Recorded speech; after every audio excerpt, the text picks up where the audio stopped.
Are you struggling for consistency in your sim racing? Does your iRating look like a roller coaster? If so, we have good news for you. The way to get more consistent is to first understand what you're doing differently than the professionals. And VRS is the answer. With our competitive subscription, you will have the telemetry, setups, tutorials, and everything else you need to fully analyze your driving. Our data packs and the ability to compare your driving with the best in the world will show you exactly where to adjust your inputs, change your driving line, and shave seconds off of your lap times. And our powerful and precise Direct Force Pro wheelbase and precision pedals are being used by some of the world's best drivers. All these champions agree that VRS hardware is not just the best on the market, it's also priced well below the competition. So if you're looking to upgrade to direct drive and the best pedals in sim racing, VRS is your answer. If you want to get better, get faster, and make it happen sooner rather than later, you owe it to yourself to find out why so many people are switching to VRS. You'll be so glad that you did. Visit www.virtualracingschool.com and learn why the best use VRS.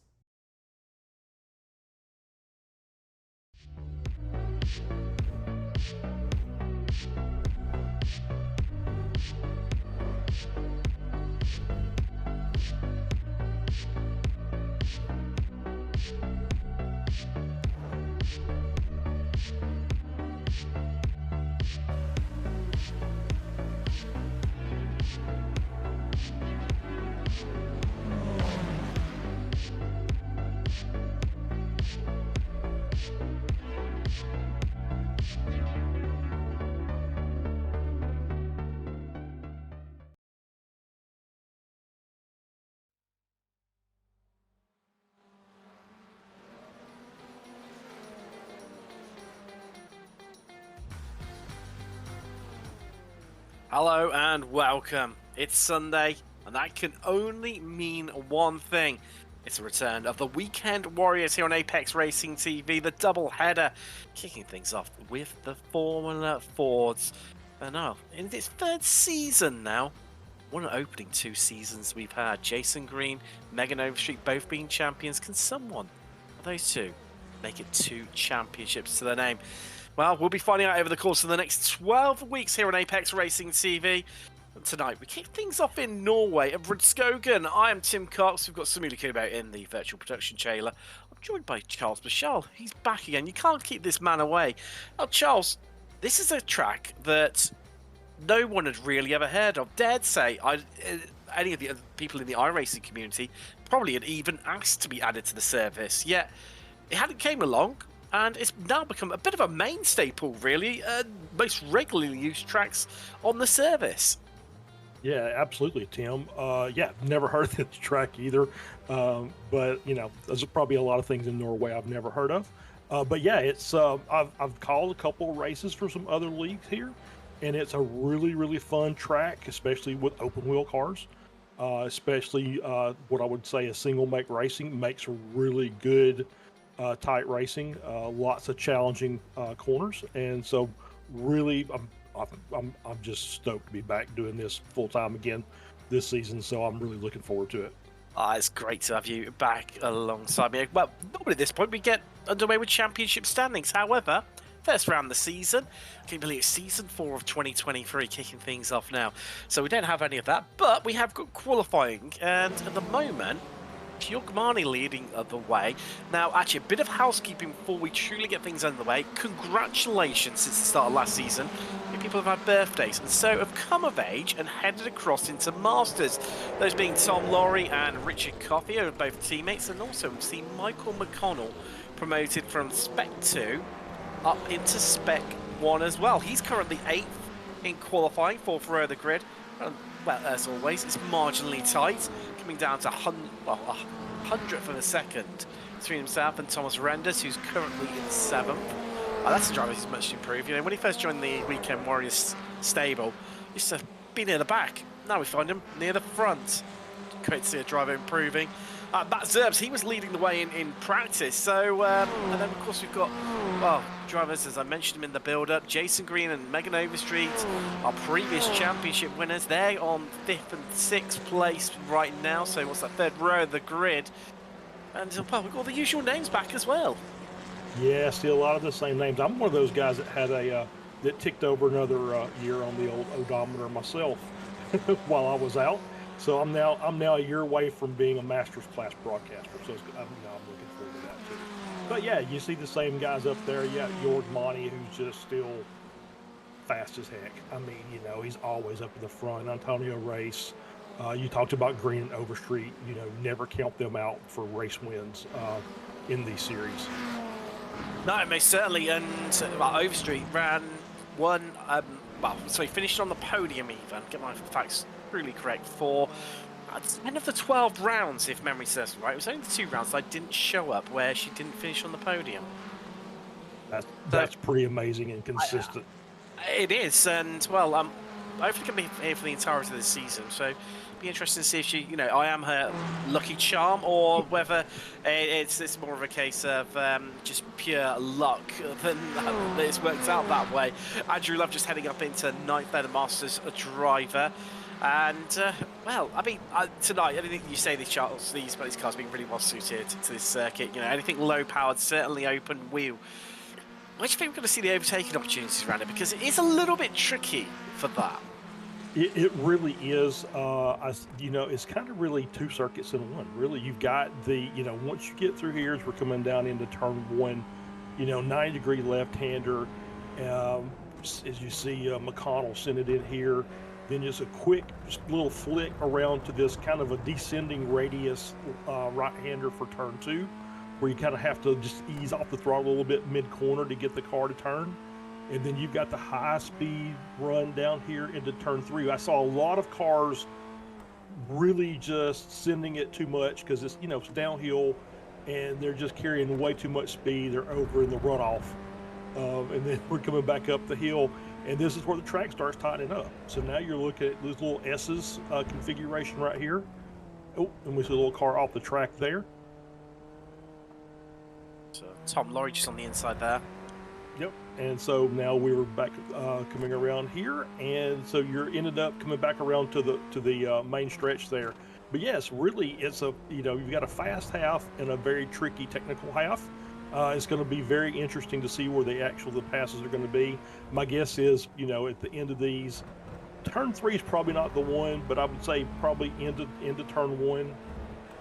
And then when you get into the S's, it's just, can you keep the car balanced and have a mastery of throttle control to keep the car, as much momentum in it as you possibly can. Turn 1, it reminds me a lot of turn 1. Well, turn 1 and 2 is truly classified here. It reminds me a lot of turns 1/2, circuit de Gilles Villeneuve in Montreal, Canada, where you've got that tight left-hander and then that continuous radius right after it. Yeah, absolutely. Yeah, it's a lot like that. And then, like I said, we got this this high-speed straight, and you get a downhill right-hand turn. And like I said, there was a lot of cars off in the runoff area during warm-ups today. I'm sure. It's always tricky on these opening laps, of course, with cold tyres, etc. We've got about 2.5 minutes and a little bit of change left in qualifying. There is Matt Zerbs, who's currently flying 3rd right now. Look at that. I tell you what, new season, but we're continuing our old ways here on the Weekend Warriors. Under a 10th covering our top 3. In fact, 800ths of a second covering that top 3. That is frightening close as ever.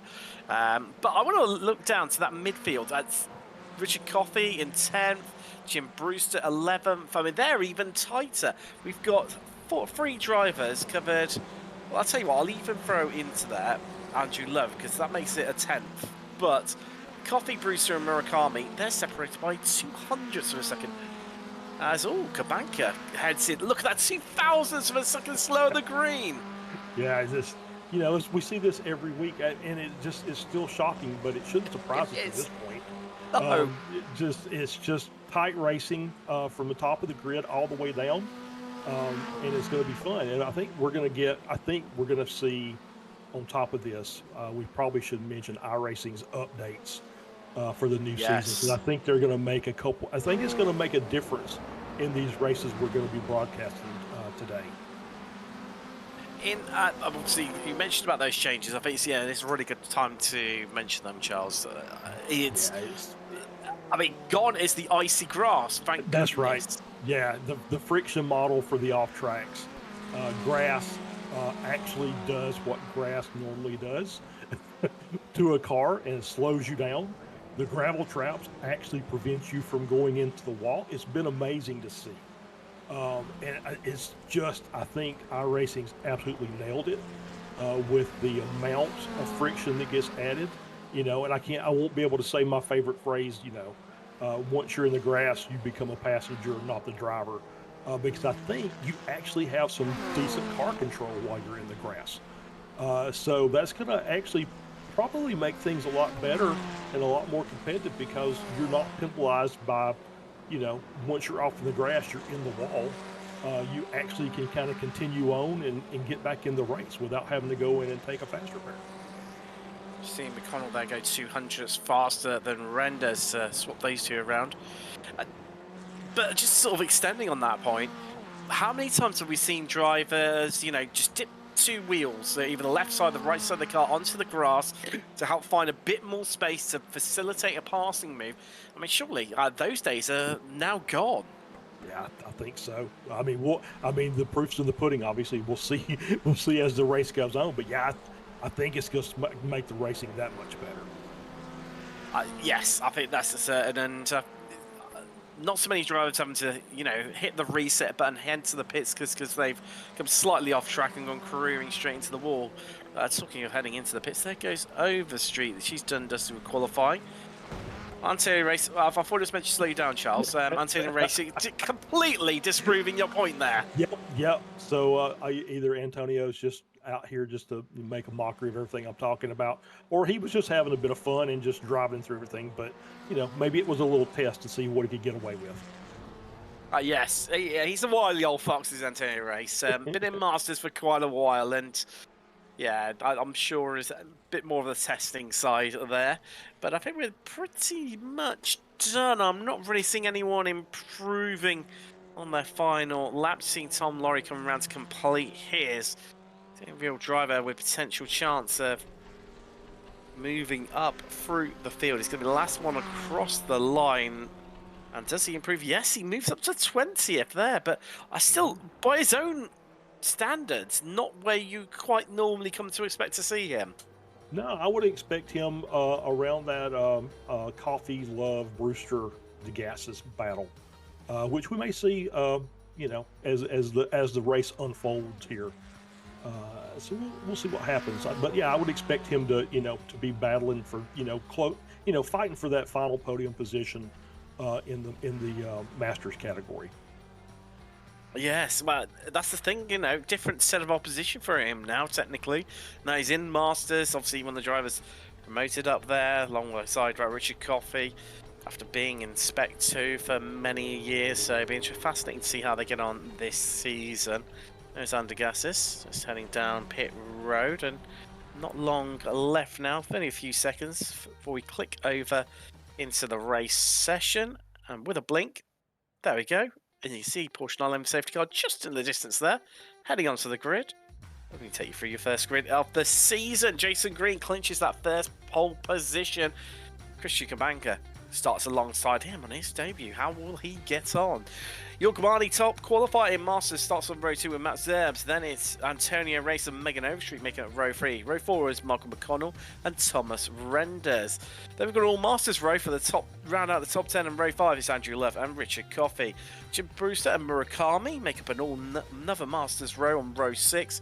Row 7, that is Alan DeGassis and Chris Montgomery. Stevie Ray's got Kit Palmer, another newcomer to the championship for company, with row 9 being Benjamin Harris and Jeff Jacobson. Top 20 and row 10, that's Tim Stono and Tom Laurie. Paul Stevens, he's got Jesse Bottas next to him. Then it's Sander Verbruge and John Toms on row 12, and row 13, unlucky for some, hopefully it won't be for them, not setting times. That's why they're back there. It's Jeff Saunders and Gary Waldbolt. Well, I can tell you, they've both taken us to the grid, so they are definitely joining us. Just waiting on Richard Coffey before we can head away. Live viewers will spot a gap on the grid, but he's got plenty of time. Yeah, well, I'd say that 40 seconds at which to join the grid and see whether he does. Well, Charles, I think this is the first time we won't have turned a race lap this season, and deep breath time almost, and just try and compose ourselves and get ready for what's not going to be, I'm sure, another great season of racing. Any predictions for the championship? Yeah, we'll see. Kabanga's got had a really good performance in qualifying. We'll see if it carries over to the race. We may have another challenger for Green and Overstreet for the overall championship. For me, and Zerbius also. Well, I was just about to mention him, Charles. Yeah. He's the interesting one for me. We saw him a couple of times last season. Got a lot of pace. Got unlucky though. So I think if he can have a bit more of the rub of the green, as it were, he's an interesting prospect for me. Yeah, to try and check out how he's going to do this season. Yeah, absolutely had the pace in qualifying. I mean, he's the top 8 separated by 800ths of a, or top 4, I should say, separated by 800ths of a second. So he's not slow for sure. For me, Spec 2, that's just been blown wide open because you've had key figures move up into Masters and Spec 1 in the form of McConnell, as we mentioned earlier, Laurie and Coffey, who've been promoted to Masters. That I just can't work that one out. That could go absolutely anywhere. I think probably of everyone, if I had to put my hat on one of them, maybe Chris Montgomery would be the favourite for that. I mean, Sandra Bruges put some good performances at tail end last season as well. Really got to grips with the car. Yeah, absolutely. I think Montgomery, had a good season last year. So yeah, I think he's kind of he's probably the odds on to try and get the Spec 2 championship. But that's the good thing about the Spec 2 is you get all these newcomers, not just to this race, to this series, but to iRacing in general. They get to come out and have some fun, and we get to learn about them along the way. So there may be somebody that just comes up out of nowhere. And then Masters. I mean, I think just roll the dice, really. That could be any of them, really, couldn't it? Yeah, I mean, it's Monty, Race, Murakami, Brewster had a really good season last year. Take your pick. I mean, it's a lot of times that race is decided by a mistake by one of the drivers or an incident that the driver gets caught up in, because all 4 of those guys are just quick. So we'll see how it all shakes out as the season unfolds. We will do indeed as the Porsche 911 safety car pulls in. Let's get ready to go racing, folks, for the first time this season as we are green and we are away, and it's Jason Green leading away, getting the jump on everyone as it normally happens from first. But what's going to happen in the background as we come on to this heavy braking turn 1? Will everyone make it through this tight complex of corners here? Normally a bit of a trigger point for accidents on the opening lap in any sort of series.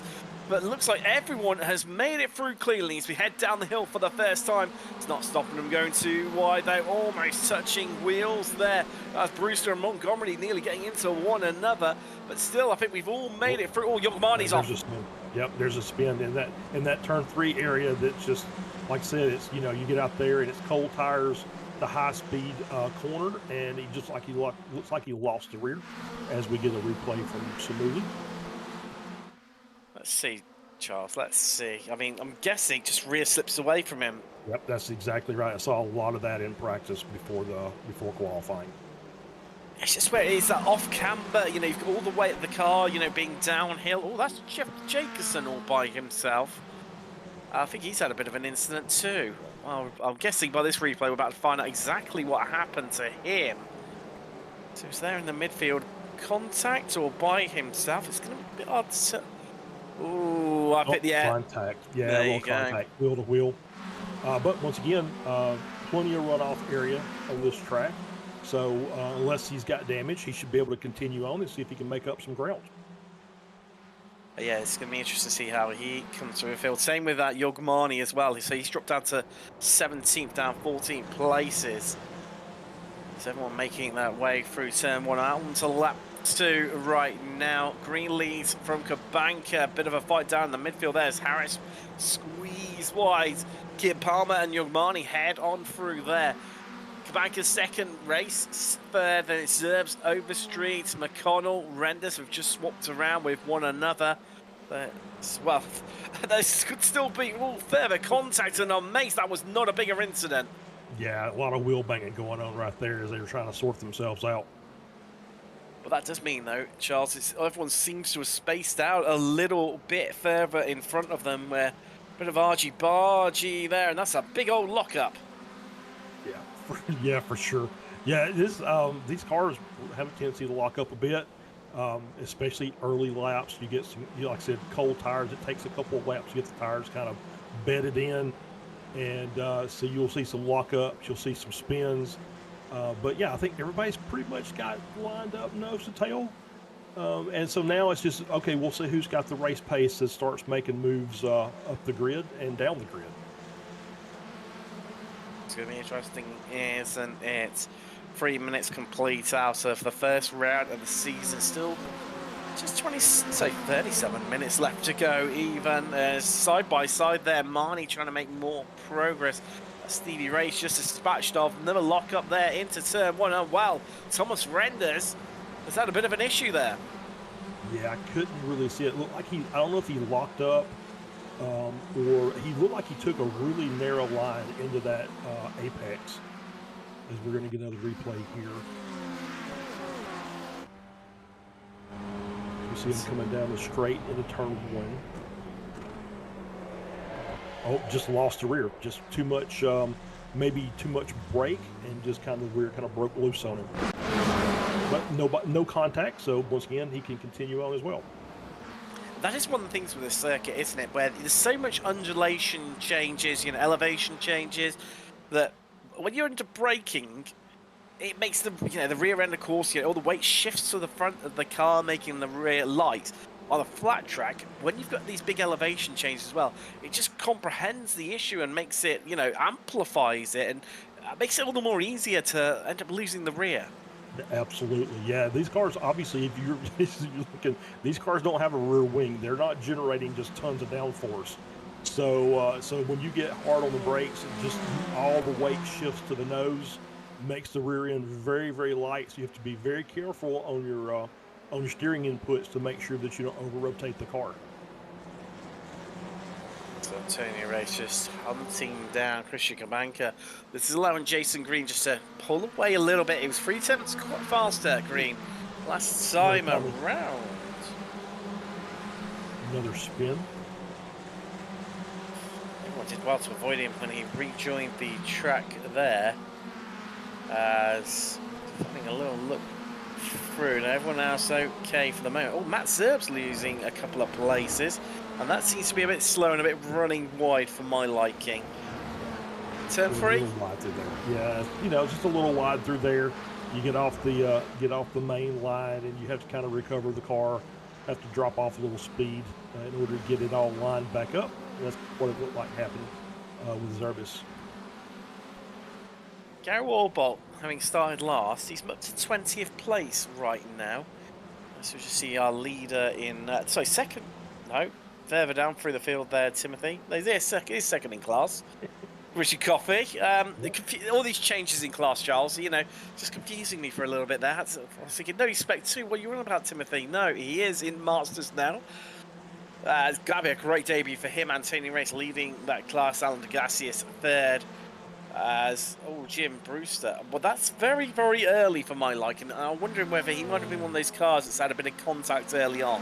Yeah, maybe so. Maybe he had a little bit of suspension damage. He's got to come in and take his fast repair. But yeah, I think it's a bit too early for that pit stop for fuel. Ooh, as we see them beating and banging there. That's Stevie Ray off. Oh, you don't cross the boss. I don't know about that. Oh. He's jumped to the pits. Yeah. Yeah, I think he did have some suspension damage. He couldn't get the car turned back up to get straightened out again. That's a bit of a shame. He was running well in the midfield It there. was. That's two Masters drivers into the pits in the form Brewster and Ray. Now, in terms of Spec 2, Chris Montgomery leads that one. He's 9th overall, with Benjamin Harris and Kian Palmer 2nd and 3rd in class there. But also running Linus Stern on the track too, so we'll keep half an eye on how that progresses. Although there is a bit of a gap to stay that between them, 1.7 seconds separating those two. So Andrew Love's just caught up in a battle here. Yeah, I was just going to say, I was about to mention Jorg Monty. You know, he spun, dropped down to 17th. He's back up to P11 already. And he's trying to work into the top 10. He got the inside advantage on Love. And who was that went with him? Was that Renders? That was Renders that went with him also. So you got those cars now in front of Love. Monty's back in the top 10. He's, 13.8 seconds back of the leader. But, he'll make up a few more seconds during the course of this before the pit stop. And then maybe he'll have to do some kind of pit strategy in order to make up some extra time. Yeah, get a little bit creative as Keir Palmer into the pits, oddly. That's very early on for the Brits. And it was a regulation stop by the look of the things as well. So, what was it? Hold on. How long was he stopped for? No, that was a fast repair. Yep, absolutely. Yep. I'm not sure. I mean, I don't know about you. I might have gambled. So, filled up on fuel and... Okay, might have had to fuel save a little bit around the track, but, run down into turn 3, very easy to fuel save around there without losing any time. Now, we're seeing a replay of him. Is this going to explain... Oh, no, it's him just heading into the pits there. Interesting. And it's hard to see, suspension, wheel damage. I don't see anything on his car. Everything looks like it's straight, so I'm not really sure why he stopped in. But obviously he felt something was not right, so he obviously came in and took his fast repair. Yeah, and 8 minutes in, borderline. Maybe have to fuel save to get to the end, and who knows at that point, right? Still a lot of race left, but that would have been very, very close to being able to make it. Would it be? But I mean, with these big elevation changes, it just provide downhill sections in which to save fuel in. So I would have gambled personally, just and see what will happen. But then having to stop again, that's really, really going to hurt the Brit after running. What, he was second in class, wasn't he, or third? He was running well. Yeah, he's down 8 spots from the start of the race. So yeah, he definitely was up in the mid pack during this before he came in.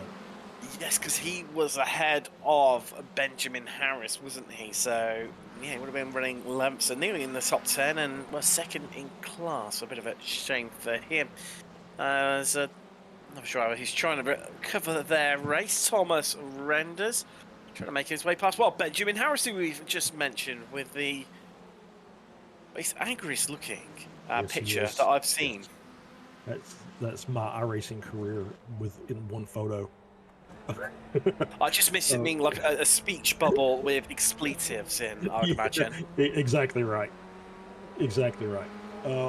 Yeah. So yeah, he's having a good race. Running P12, second in class. He's kind of hanging around behind Love and in front of Renders, who I think has dropped a couple of positions.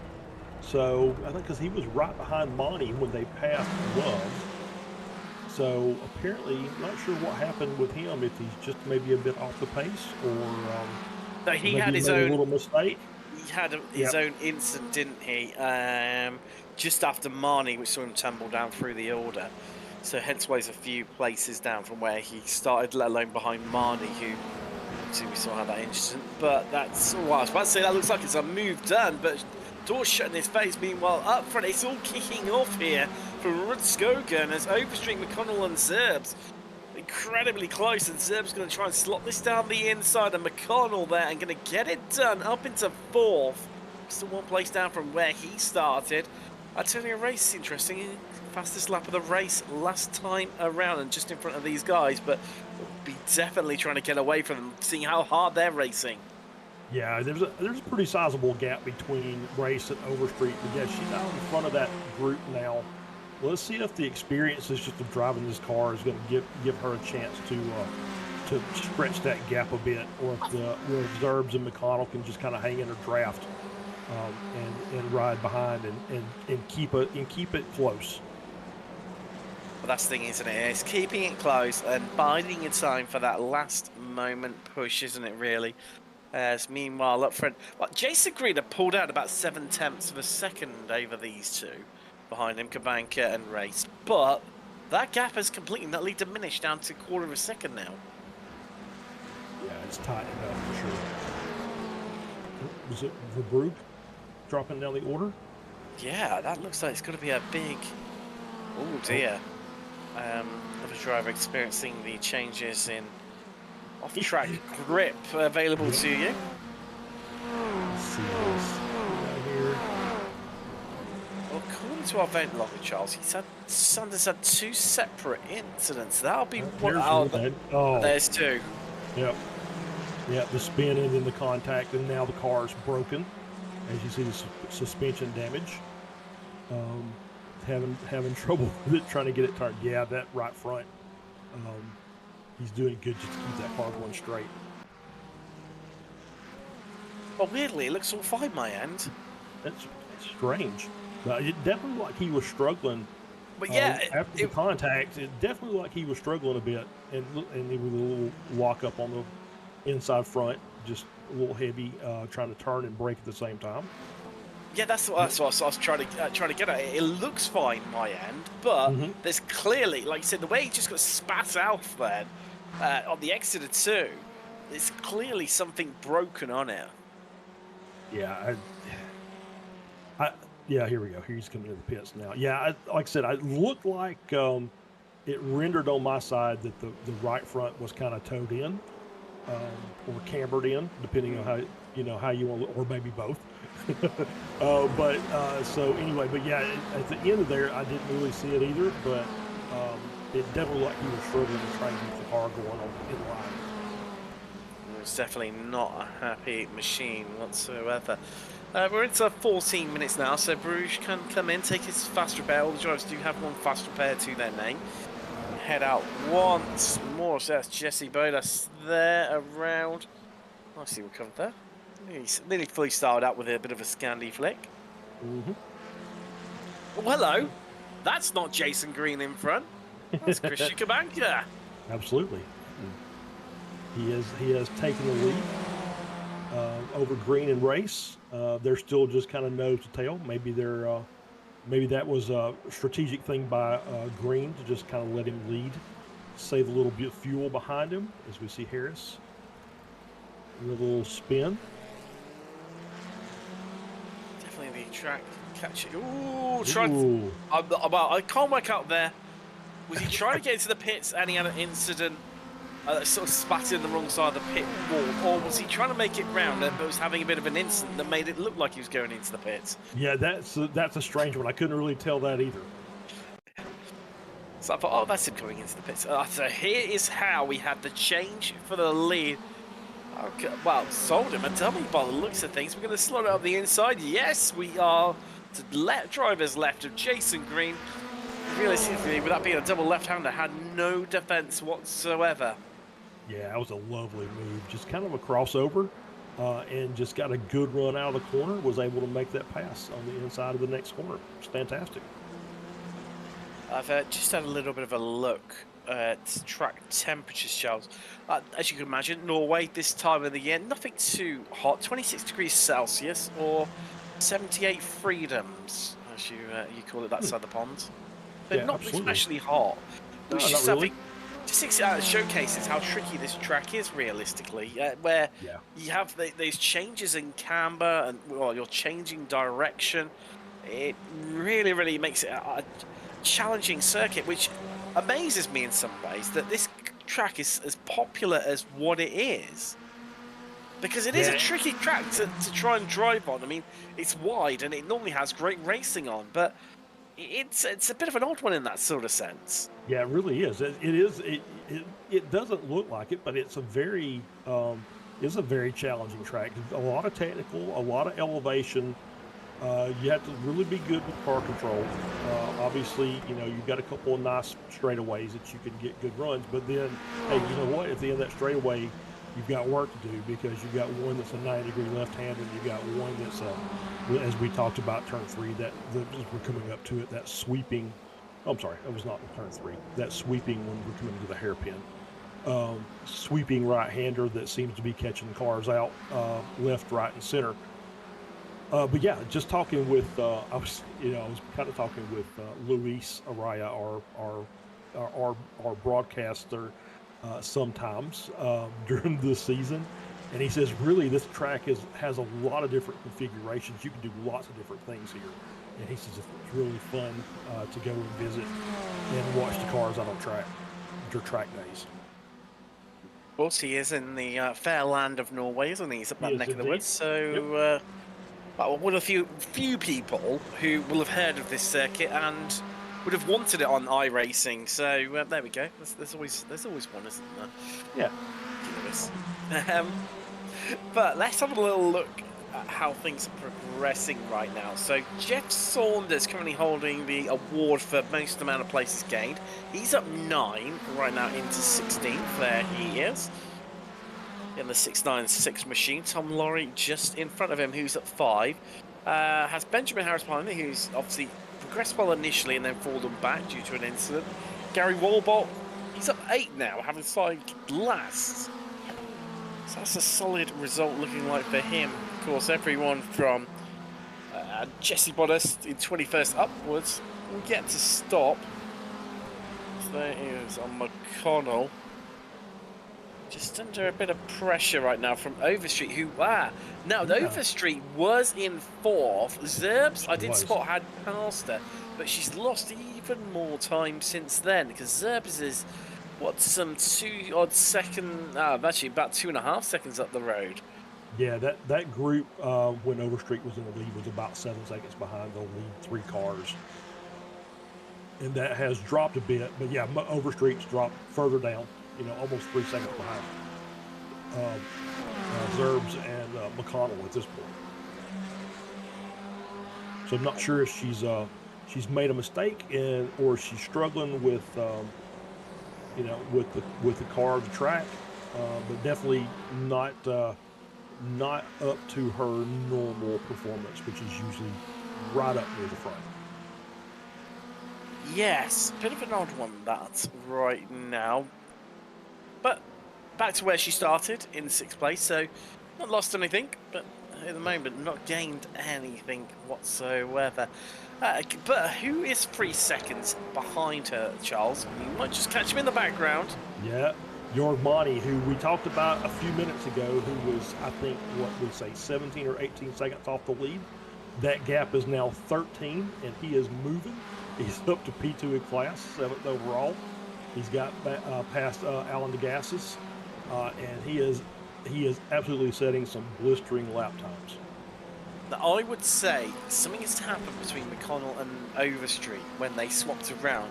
Their last lap charts are 1:28 from McConnell, 28.6, nearly 28.7 in fact for Overstreet. Our top 3, 1:26.7s, so 1.3 seconds slower. So Zerbs is just ahead, so he's not too far ahead there. We're going to see, there's no contact or anything. Or event viewer No, sure. No, but at the beginning of that shot, she was almost sideways. She had to catch that car to keep it from going around, and that just dropped off her momentum off. And so it was just a chance for McConnell to just keep on his line, and he was going to get around her, and that's what's cost her that time. And it cost McConnell, obviously, a little bit of time as well. Yeah, he must have had to back out of it just to keep alive, realistically. Well, back to our front 3. Still throw a blanket over them. About 9/10 to 1 second, separating all 3 of them. Kabanka still leading from green, and Ray still commanding position at the top of Masters. They're 7 seconds ahead of Zerbs. amazing stuff already. I mean, electric pace. These top three have not let off since they've got going at the start of the race. No, they sure haven't. And this kind of feels like this top three is going to be out there till about the 31-minute mark. And they're going to come in together and take their fuel. And then the first one out has got the advantage for the last 8 or so minutes of the race. Yeah, I was thinking, I was hypothesizing in my head, you know, will one of them try the undercut? But I can't see it being beneficial whatsoever. Matt Zerbs is giving it a go, though. He's come into the pits. Because the pace that these three are carrying right now, I mean, laden the car with more fuel is going to make you slower and uncompetitive against them. I think probably could see all three of them pit at the same time. Or maybe Green go early, I don't know. I don't know either. It's just kind of wondering if you do the undercut, that's going to obviously, you know, it's about a 44-ish. No, I'm sorry. It's about a 50-second pit time, so it's probably 45 seconds once you factor in, you know, pit in and pit out. So that's going to drop the leader, that leader group down into about 17th or 18th position. So it's going to put them right. Probably not where they want to be. I don't think that you're going to get at least a tow that you would normally get. There's obviously the two straightaways you should get a good tow, but the rest of the track, I don't think it lends itself to being able to just, you know, get towed around and gain that much time. Well, if anything, I think you're more likely to trip up over people, aren't you? I think so. The only now applying the Jason Green Fuel Maestro Numero Uno fuel calculator factor into this one. I mean, potentially could see him come a lap earlier. We know how he likes to, you know, he has his fuel calculations on absolute points. So that's clearing a bit of a back marker there. That's a 407 of Tim Stano. So, I mean, even then, I suppose realistically, he could just come at the same time with Kabanka and still come out in front from where he tends to put a bit less fuel in. And let's face it, he has been sat behind Kabanka for the majority of this race. So we'll have been able to fuel save a bit. Yeah, I think that's exactly what he's doing. He's just trying to save as much fuel as he can. He wants to make that pit stop as short as possible. Yeah, you could probably off cycle it by a lap. So that way, if you do come out and they're right behind you, they're not getting the benefit of it.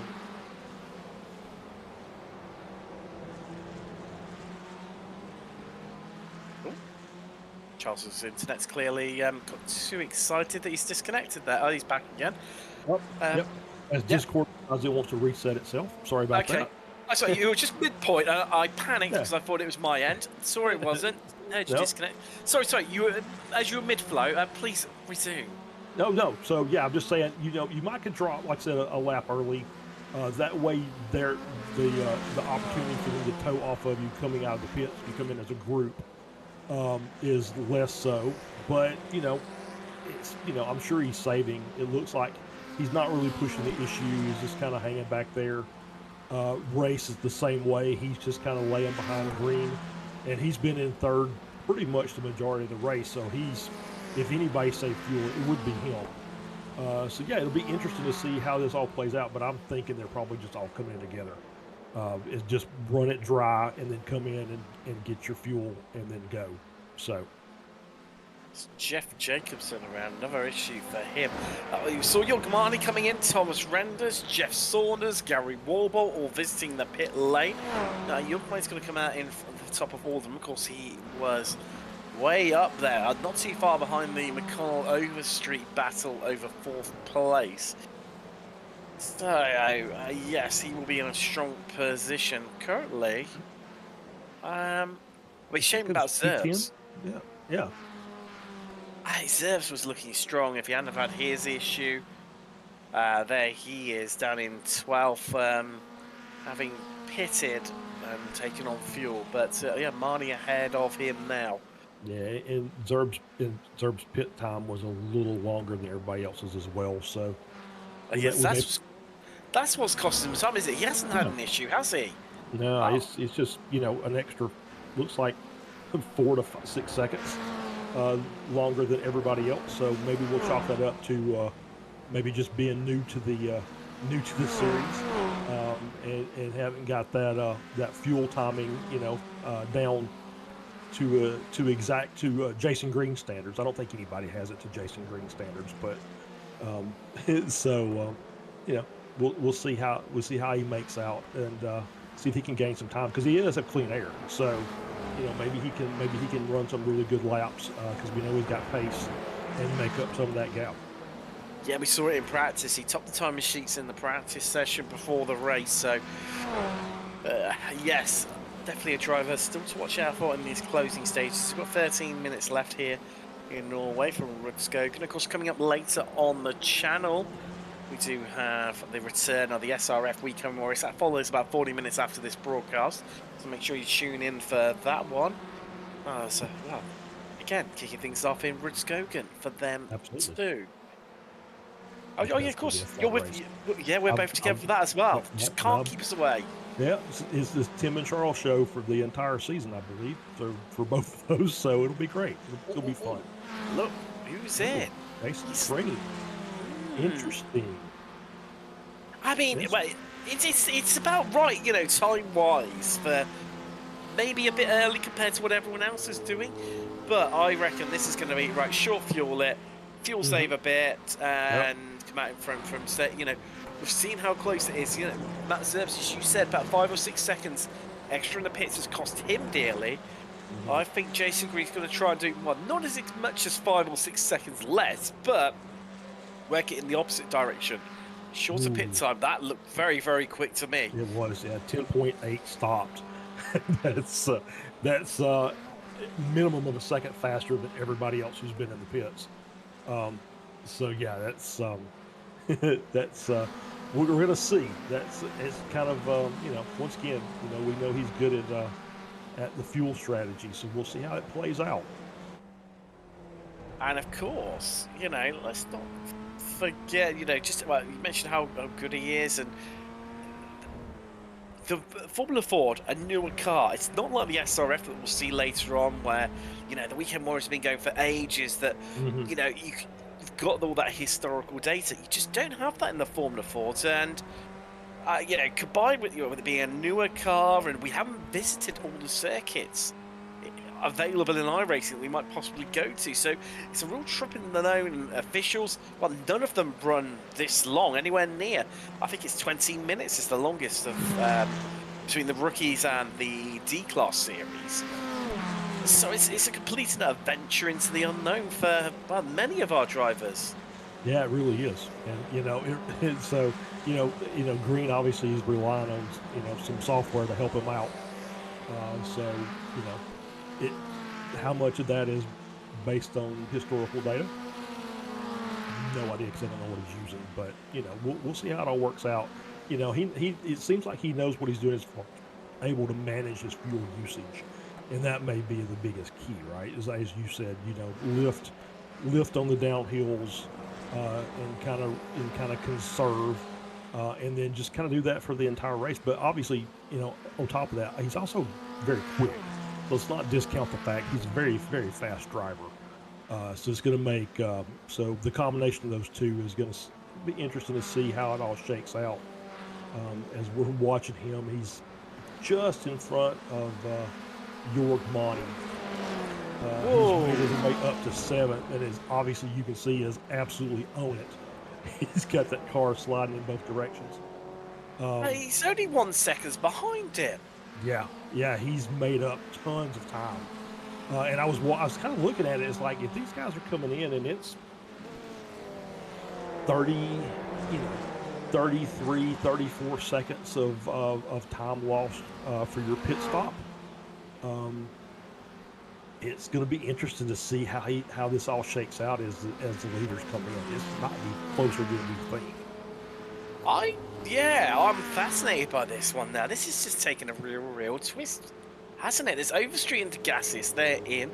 Previously we saw Love, Coffee, Murakami and Saunders. Monty's back in the pits. Maybe he didn't have enough fuel to get him home. He hadn't pitted yet. This is his first time in the pits. I'm just looking at the timing. Oh, Is this okay, his that's first why. time in? Yeah, that's why. Okay, yeah, that changes things a bit. That's going to obviously drop him down the order, but now it's going to see where he comes out around Zerbs and Love, Coffee. He was in front, I believe, of Murakami prior to Murakami coming into the pit. So let's see where he shakes out once he gets his pit stop done. Yeah, his pit stop was okay. So here's a comparison. So they were on the track together there for briefly. Green and Monty. Green stop was 10.8. Monty's was 14.8. Race is carried on. Kabanga into the pits. Yeah, now Race has been standing third for the majority of the race before. Obviously, Jason Green dropped by, and then Kabanga, obviously, just drops off this group to head into pit road. McConnell heading into now. Race has got to have saved a lot of fuel at the rear of that train because he's the only driver to head out onto lap 23 without having pitted. So, where will Kabanga come out in relation to Jason Green? Well, he's in his box, I can tell you that much for free. As we see Antonio Race pushing on loud discovery. There's Kabanga. Green, I could just see him fly through on the left-hand side, and he's going to do it. Yep. Oh, will he? Yeah, that was a big gap. Yeah, there he is. Wow. 3 seconds. Yep. And yeah, Kabanka's stoppage time 14.6. So yeah. So obviously there's a difference in the amount of fuel these guys think that they need. As we see Saunders around. It's a weird spot. Yes and no, but it's a bit of an elevation change there, and I can tell you for free that it's very easy to lose the rear of the car there, especially the last stages of the race where tyres are maybe a bit warm or you've been pushing a bit too hard. So here comes your leader, Antonio Race, into the pits. Has he done enough to take it to Jason Green? We'll see. This could be tight. It just depends. Obviously, I think it just depends on how much fuel he takes up, right? How long is he going to be stopped for? Is he going to be closer to Green's 10.8? Is he going to be closer to Kabanga's 14.6? Let's find out. So there is Green heading through the final corner. Race is already in his box, taking on fuel. He's heading out. Oh, this is going to be close. Just keep your eyes peeled to the left-hand side of the screen. There it comes. Green, the machine of Jason Green, and well, he's done this one even more convincing. Yeah, he was. That was Race's time stop was 13 dead. So obviously Green has short fueled, and now it's just a matter of can he save enough to get home and take this win. Well, I think he's okay here. So here's my hypothesis for what it's worth, right. Charles. The Banker and Race have come out side by side. They're going to start battling over second place, which is going to slow them up. So any additional fuel saving and therefore a reduction in race pace that Jason Green would have will just be negated by the fact, Overstreet passed McConnell back into fourth for her. Yeah, that's just going to be negated, and he won't actually lose any time. That gap will maintain around the 3-second mark, because they're fighting a losing time, and he's just losing time from fuel saving. Yeah. Well, it just depends. Like I said, it's a 0.7 of a second gap between Kabanga and Race, and that's a good hypothesis. It just depends on if Race can get up to challenge him, and if that's going to be enough. Because I'm already watching the times come down between Kabanga and Green. It's under 3 seconds now. So we'll see if that's right around 3 seconds. It's but it was definitely a little bit higher than that prior to. So we'll just got to see how this all works out. And you're right. Yeah, if they start battling, then Green just checks out, and that's race one. However, if they manage to stay in line, then if Reese can't make up the gap to get up the challenge, then it may be difficult for Green to be able to save as much as he would want to. Well, he's definitely fuel saving in my eyes, Charles, because you can just see every few couple of corners there's a tenth or two gone from that gap. So he's lost 3 tenths in, I'd say, about the last 3/4 of a lap. It's tumbling. Is he got enough? to hold on, though? That's the big question. Yeah, and there's, what, 3 laps left in the race, somewhere around in there? 2 to 3? It just... 3 if you include this one, I would say. Yeah. From my rough calculations, yes. So it just, can he go fast enough to stay out in front and manage to save that fuel? And so that's the gamble that he's trying. That's the strategy that he thinks is going to win him the race. We'll see how it all goes. No references to Formula One, so we'll talk about that. But yeah, it's just it's the gamble that we'll either win it or lose it. And over the course of the time that we've done these broadcasts, we've seen it both ways. Well, we have. And just alluding to the Formula One there, I'm guessing that one of the 20 drivers on the grid won the race today. One of the 20 drivers on the one of the 19 drivers on the grid won the race today. Okay. I haven't even watched qualifying yet from yesterday. I'm that far behind. That's okay. That's Jesse Bottas. I panicked a little bit there. They go through our lead group. They've gone through unaffected. However, the gap up front has shrunk to 2.5 seconds. Degassis in love second and third in Masters. Also, Antonio Race leads that one. Harris on for his first ever win in Spec 2 with Tim Stano and Saunders. Saunders, for a driver that's been in the wars and all over the place, that's going to be a solid result to finish on the podium in class. Absolutely. Yeah, absolutely. He's going to be happy with that P3. That is your money just getting past Richard Coffey there. There's a new Masters driver for him to fight against for this season. Although, I mean, 2 seconds up the road is Andrew Love. So Marnie could potentially, will need a lot going his way, but could potentially just end up with a podium here. Yeah, yeah, absolutely. Yeah, he made up 2 seconds either by him just having the same pace near the leader's pace, and then Love coming back. Coffey coming back to him. But obviously, Monty is driving really well, and it's kind of sad to see that he was probably challenging for an overall podium had he not had the spin on lap 1, right? So but it's a good recovery by him. If he can get back up there, the podium Masters, I'm sure he'll be kicking himself for the spin, but probably satisfied with his overall pace and performance for the race. Definitely. An epic drive from him to hold himself back up there. Gary Walbot, highest position climber, he's at 12 places. He started last, into 14th there he is. A little bubble by himself, but he'll be happy being there, I'm sure. Fairly well down in class, however, still a great recovery, having not so time in qualifying. Started dead last, up into 14th, as Zerbs has had a bit of a... No, it says he's had a crash on our software, and Paul Stevens as well. Yep, Stevens definitely off the track. They went on the circuit at the same time together, the same place as it were. So they've not had it coming together, just separate incidents, no less. But it's working. Look, I tell you what, all the fuel savings had to do, the gap dropped down to 2.5 seconds, Charles. But these two are just eyeing each other up, posturing a little bit. As white flag is in the air, and this is the last lap. So they head past Jim Brewster, who's already a lap down. He's done well to recover to 17th because he fell all the way literally to the back of the field. I mean, this is going to be tight, but he is allowing Jason Green just to walk away and maintain that gap. Yet again, the fuel maestro and the strategy working a treat for him. Yeah, he's absolutely he absolutely called it right on again.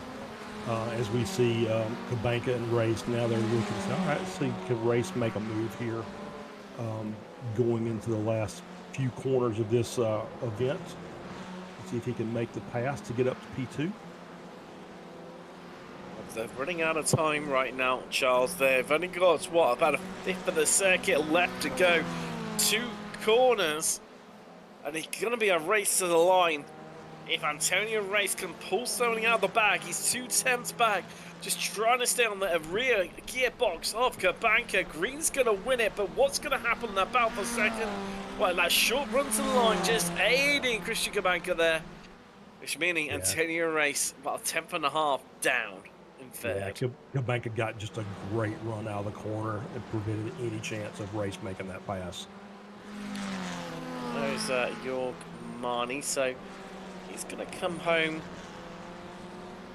fourth in class. No, hold on, no. What? No, he's got by Love. Love came off the track. That's what's happened, and wow, what a recovery from Jorg Marnie. Yeah, get that P3. Yeah, great recovery drive. You know, once again, I'm sure he'll be kicking himself for the spin on lap 1. But yeah, great recovery. You know, he was down in 17th and made it all the way back up to PA. Wow. You see our Spec 2 winner coming across the line. We are there. It's Benjamin Harris for his first ever victory in class. Great result for him.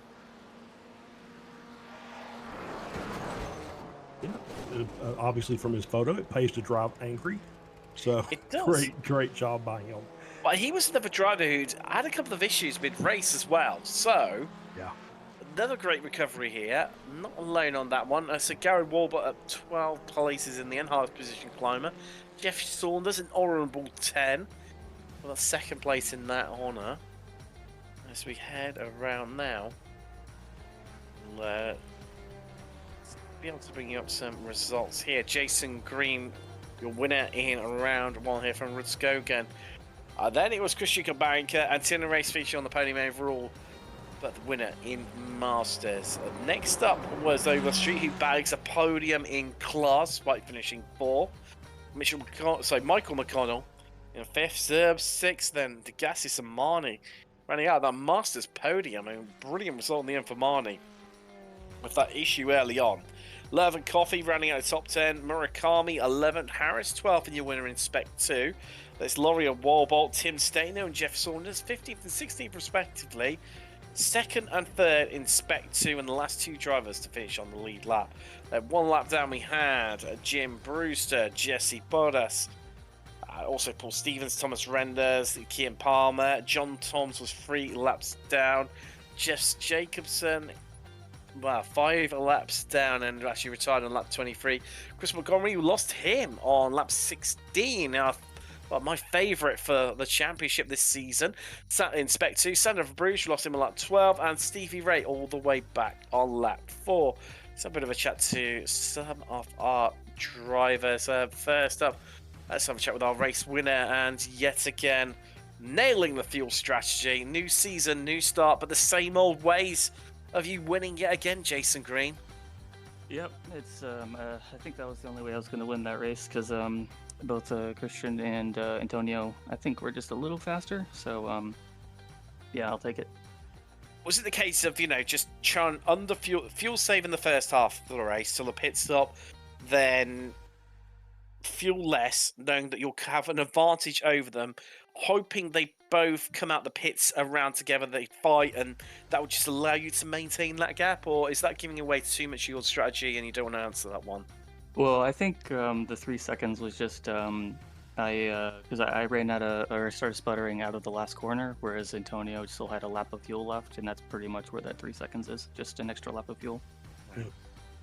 Wow, thank goodness it didn't go one more lap then, otherwise Yeah. would have been a little bit in trouble. But I mean, long season ahead of us. Any tracks in particular you're looking forward to? Because we're Ultimate Park next week. For me, the greatest circuit on the calendar. It's the only British one. But we've got VIR, Mosport. That's going to be a fun one of these cars. Laguna, Mid-Ohio. I've actually never driven Mosport, so that'll be the one I'll be preparing for sure. Ooh, that'll be an interesting one. Then, of course, Mid-Ohio, Willow Springs, Interlagos, Okayama, Philippine, Atlanta, and Road America to round out the season. So, yeah, I mean, any of those particularly taking your fancy? Oh, yeah, Interlagos is probably my favorite out of that list. Good choice. Good second choice behind, obviously, Alton Park. Of course, whatsoever. Yeah. Exactly. But no, congratulations. First race of the season, kicking it off with a win. It was Jason Green. Charles, who have you managed to grab for a chat? Oh, we've got our Masters class winner, Antonio Race. Antonio, great race today. Looked like that you had a chance to challenge for the win, but just I guess fuel strategy kind of by green just kind of sealed that deal for him. Yeah, it looks like Jason is doing a very good job on the pit. So he have a good engineer stuff, and yeah, go ahead. No, I was gonna say he did say he was sputtering out of the final corner. So if it had gone another lap, you would have definitely had him, and it'd been you and Christian for the win. Yeah, I was surprised because I was supposing that I was saving so much fuel behind the guys, and I was thinking that I could have a good run but the pits, but it didn't work. Well, it is what it is. Yeah, it was still overall a very good day. You got an overall podium and a win in class. So congratulations. Yeah, thank you. Sorry for the money ever spun, and then it make the things happen. I think otherwise money would win even more pace than me. Yeah, but anyway, I take it. I take it. That's right. All right, Yep. Thank you, Antonio. Thank you. Okay, see you on the spec. All right. I got time just enough to squeeze in. And Megan Overstreet. I mean, Megan, fourth, not quite the way you probably would have anticipated or wanted to start the season. However, I just had a little look back at my notes. Last season, you finished in third in the opening round, and you went on. Well, we all know what season that turned out to be for yourself. A massive streak of podium finishes and going on to win the championship. So, maybe not necessarily the worst way to start things. Yeah, considering I was having shifter issues, I would shift into third and it would go down to first. I'm amazed I did not explode my engine doing that or spin out when that would happen. So it was a struggle bus of a race for me, unfortunately. Yeah, we saw you a couple of times. I think it was when you were battling with Michael McConnell. He just got past you, get it really, really sideways. It was out of turn 7, or certainly around the mid part of the circuit. Was it just struggling with this one a little bit today? I think that was when my car shifted to third to first, unexpectedly. Wow. So it was wanting to spin out on me each time it did that. I think it did it 3 times during the race. So yeah, I never knew what the shifter was going to do. Well, in the end, I mean, third in class, not a bad result. Any tracks you're looking forward to this season at all, potentially? I don't know yet. I got to look at the schedule again. But I always enjoy driving these cars, so any track's a fun track to drive them on. Well, there you go. That's the right answer. Megan Overstreet there finished third in Spec 1. Well, that's all we've got time for. Just looking at the clock there. Smoothly, our producer will be killing me for running slightly over. But thank you very much for joining us. Formula 4's done. Ticked off the list. Next up, coming up in about 40 minutes time, as I said here on Apex Racing TV, is the SRFs. Make sure you join myself and Charles and Samuli for that. And we'll see you shortly, if all else fails. If you're back for the Formula 4s, that's back next week, as we mentioned. Head to the UK. Alton Park will be there for that one. Thanks very much for joining us, and we'll see you shortly.